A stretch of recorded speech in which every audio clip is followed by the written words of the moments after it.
Good day, everybody. We're given a couple of roots, not necessarily distinct. Okay, they're often called roots, like if it's just a regular polynomial in a non-modular arithmetic setting. But we're given that a and b are integers, solutions or roots to this quadratic expression. Now, we can already get busy on this thing using what they call the factor theorem, or I guess the root theorem, whatever it's called. We can re-express this. Oops, I should call that t, shouldn't I? Okay.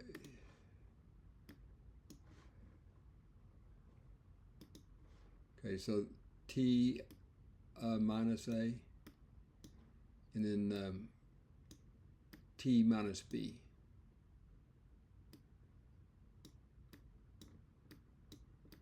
Okay, now, and again, it's evident why this is true, because if you substitute a in for t, this all becomes 0. If you substitute b in for t, this part becomes 0 also. So anyway, this is the way you would express this.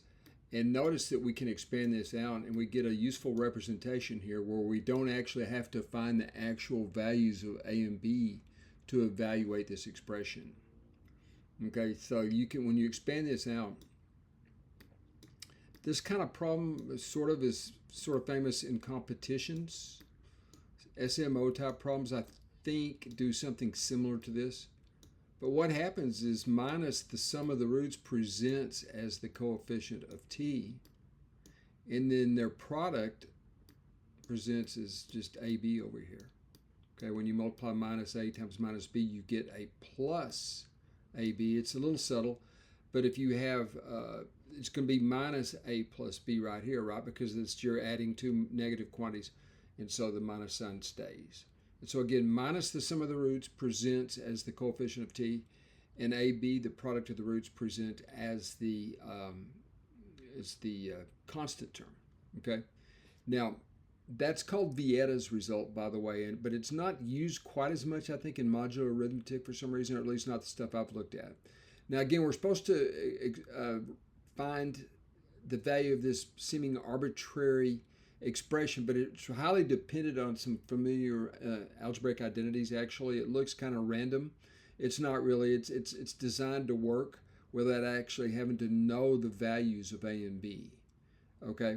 Now, owing to this particular factorization that we just showed you, you can see that a plus b has to be minus this minus 1 right up here.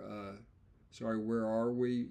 Yeah, right up here, this minus sign, minus the sum of the roots present, where you see we actually have a minus already in front of there. So that's why a plus b has to be 1, okay? All right, and then we have a minus 1 right there, so AB is equal to minus 1, the product, okay?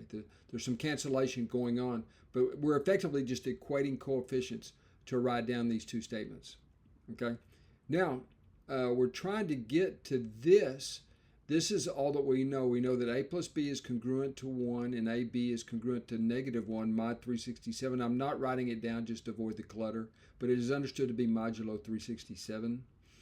Okay, so from here, we square both sides of this congruence, and we get this statement right here, and we end up with this result. And you guys can follow the work right here. AB is congruent to negative 1, so this 2AB gets replaced with minus 2, which is how a 3 ended up over here because there was a 1 already present, right? So we know for a fact that a squared plus b squared is congruent to 3, right? Well, that's not what this says. This says a to the 4th and some other stuff, right? But we do know that a squared plus b squared is congruent to 3. All right, now where we can use that is when you square this, you actually get what we're looking for. Okay, and notice that, in other words, you would have 3 squared right here. Okay, you have 3 squared right here because we have shown that a squared plus b squared is 3. And so when you square that, you're going to get 3 squared right here. And so what we have right here would be this being congruent to, okay, So this entire piece right here is a squared plus b squared quantity squared, right? So this is going to be congruent to 9 minus 15.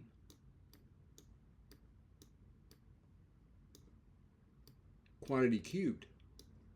Okay, but what's that? That would be, that's equal to minus 6 cubed, right?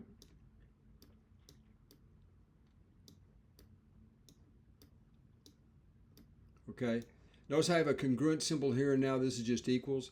And still, what is this? We can do this one in our head. Minus 6 cubed is minus 216. But notice that we can add multiples of the modulus to get an answer that is in the form a positive remainder. And again, let me come back up here real quick.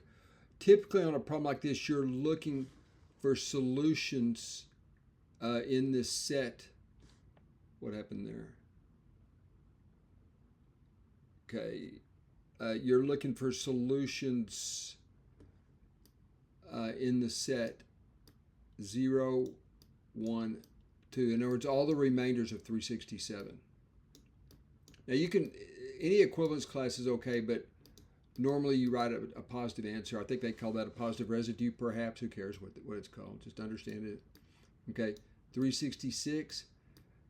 We're looking for elements in this set. We're looking for solutions in this set. Okay, so we can convert this just by adding 367, because notice that 367 is congruent to 0 mod 367, right?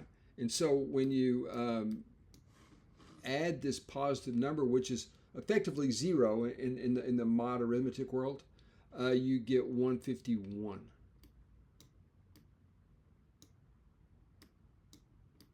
Okay, that's what I got, at least 151. Words.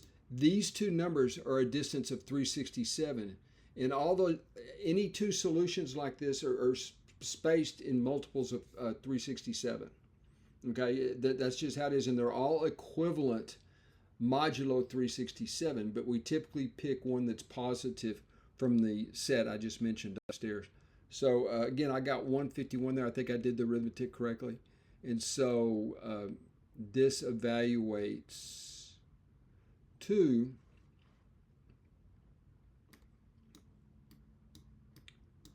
uh, 151, which is the answer to the question. All right. Okay, that's all. See you next time.